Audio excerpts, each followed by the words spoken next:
Bienvenue sur Africa 24 dans cette nouvelle édition du 12-15. Voici les titres de l'actualité. Ouverture du débat à l'Assemblée nationale sur le projet de modification de la Constitution au Bénin. Un projet porté par le président de la République qui crée la polémique. Renforcement de la politique d'immigration au Nigeria.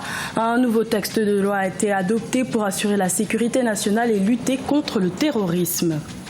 Lancement d'un nouveau réseau d'incubateurs de start-up vertes et sociales francophones.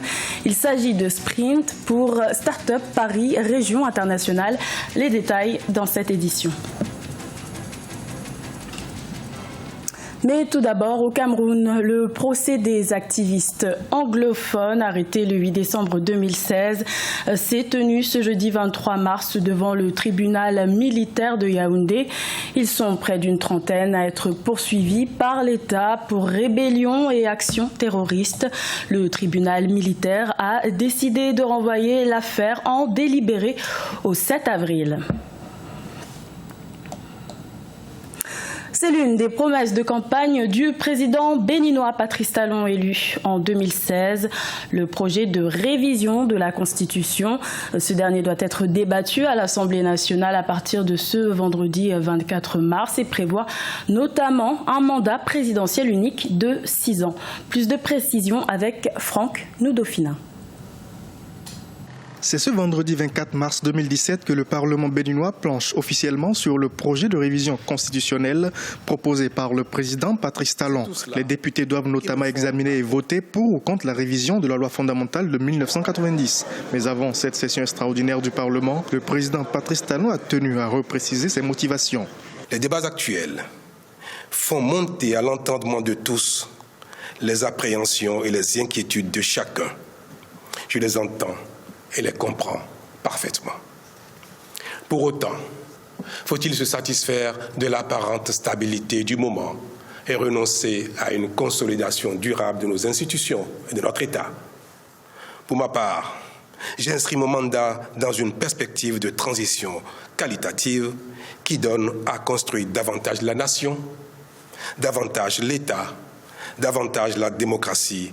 Depuis le 16 mars 2017 où les députés ont officiellement pris connaissance des nouvelles réformes proposées à travers la révision constitutionnelle, des partis d'opposition et de nombreuses organisations de la société civile se sont réorganisées. Ces forces sociales et politiques se sont mobilisées devant le palais des gouverneurs pour dénoncer le projet.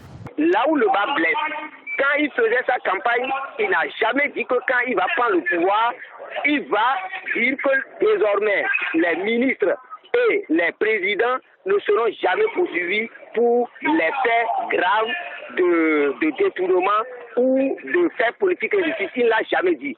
Il n'a jamais dit qu'il allait fragiliser toutes les autres institutions et surtout le pouvoir judiciaire. Il avait parlé d'un rééquilibrage, mais nous constatons plutôt qu'il vient de désagréger toutes les institutions dans notre pays. Une partie de l'opinion publique estime que dans la forme comme dans le fond, le projet du président Patrice Talon serait préjudiciable à l'état de droit démocratique au Bénin. Les regards sont aujourd'hui tournés vers l'Assemblée nationale qui devra très vite se prononcer pour ou contre la révision constitutionnelle. Le Nigeria renforce sa politique d'immigration. Le pays le plus peuplé d'Afrique désire accroître la sécurité aux frontières. Le but étant de rassurer les investisseurs pour maintenir son leadership économique en Afrique. Sharon Kamara. Inauguré lors d'une cérémonie à Abuja, le texte intitulé « Réglementation sur l'immigration 2017 » vient remplacer les lois sur l'immigration qui datent de 1963. Les nouvelles mesures visent à renforcer la sécurité dans le pays. Cette nouvelle politique donnera aux services nigérians de l'immigration la capacité d'enregistrer de manière appropriée tous les étrangers, de renforcer la sécurité intérieure et d'attirer les investisseurs étrangers avec les technologies les plus récentes. Le gouvernement nigérian a décidé de mener sa lutte sur le plan de l'immigration. En effet, le pays vit au rythme des attaques terroristes perpétrées par le mouvement djihadiste Boko Haram depuis 2009. Afin de mieux contrôler les entrées sur le territoire, tous les visiteurs étrangers seront contrôlés. Objectif, effectuer un suivi de l'immigration sur le territoire. Les pays voisins ne seront pas épargnés. Le Nigeria a parfaitement le droit et il a même l'obligation de se sécuriser et de sécuriser ses populations. Il a l'obligation de contrôler ceux qui entrent et ceux qui sortent, les investisseurs. ils ne peuvent pas évoluer dans un espace qui n'est pas sécurisé. Le gouvernement de Muhammadu Buhari estime que contrôler l'accès au pays est l'une des armes les plus efficaces pour lutter contre le recrutement étranger. La nouvelle politique devrait renforcer la sécurité nationale et surtout contribuer à améliorer la lutte contre le terrorisme. Un nouveau réseau d'incubateurs pour accompagner l'émergence d'une nouvelle génération d'entrepreneurs sur le continent africain a été lancé le 23 mars à Paris en France. Il s'agit de Sprint Startup Paris, région internationale. Plus de détails avec Corinne Camden. Accompagner l'émergence de nouveaux entrepreneurs pour l'Afrique. C'est l'objectif du réseau incubateur Sprint, lancé ce jeudi 23 mars par la région Île-de-France et le réseau mondial de start-up Inco. Ce réseau sera le premier réseau d'incubateurs francophones franciliens et africains pour start-up vertes et sociales. Une initiative qui permettra aux jeunes entrepreneurs du continent d'avoir une visibilité dans les pays francophones.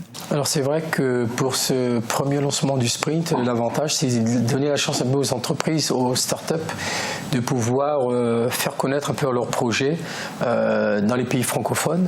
Et donc c'est organisé effectivement par une société qui s'appelle Innovation Technologique. Donc vous avez des incubateurs de projets, vous avez des villes également qui participent et vous avez des start-up. Chaque année, le réseau Sprint accompagnera 6 incubateurs de start-up dans 6 villes africaines, Abidjan, Antananarive, Alger, Casablanca, Dakar et Tunis. Ils accompagneront près de 200 entrepreneurs dans la création et le développement de leur entreprise sur le continent africain. Ce réseau a aussi pour vocation de construire un avenir commun entre l'Île-de-France et l'Afrique. L'impact est assez important puisque déjà, nous, par exemple, je prends l'exemple pour Madagascar, on organise ce qu'on appelle le start-up également. Mais là, il est plus important puisque ça permet également de trouver un peu des partenaires, éventuellement des financiers, effectivement, pour financer ce projet-là. Et ça permet également d'ouvrir un peu, ne pas rester au niveau local, au niveau national, mais avoir un peu avoir des points de vue de d'autres investisseurs de l'extérieur. En effet, le réseau Sprint met l'accent sur la mobilité géographique des entrepreneurs et le partage d'idées. Un entrepreneur du Sénégal pourra ainsi aller travailler dans un incubateur marocain afin de rencontrer d'autres challenges et développer une nouvelle approche.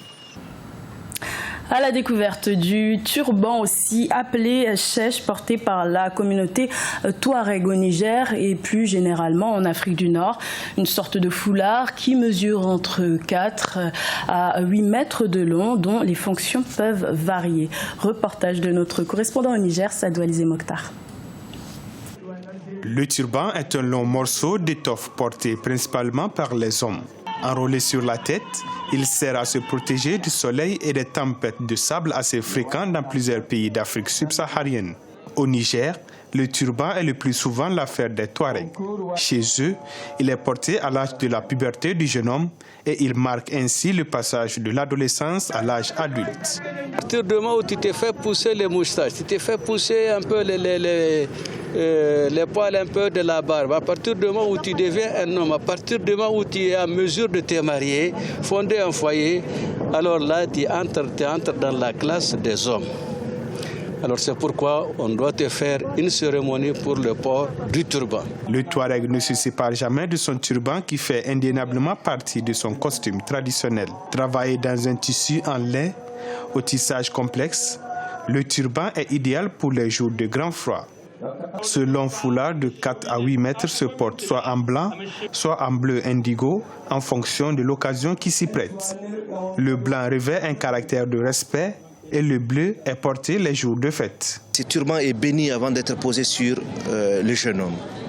Le jour où il va avoir son turban, on lui dit une chose. Attention, le pan qui est en haut, tu l'abaisses, il t'empêche de voir ce qui t'est défendu. Le pan qui est ici, on le remonte, c'est pour te dire, attention, ta bouche ne doit plus dire de mauvaises choses. Colorés, unis, sobres, hommes et femmes sont séduits par cette coiffe orientale. Si les fonctions du turban sont variables, son succès mondial lui est indéniable.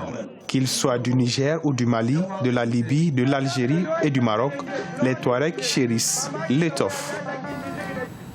Ce journal a été réalisé par l'ensemble de la rédaction. Merci de votre fidélité. Retrouvez dans un instant une nouvelle édition de l'information sur Africa 24.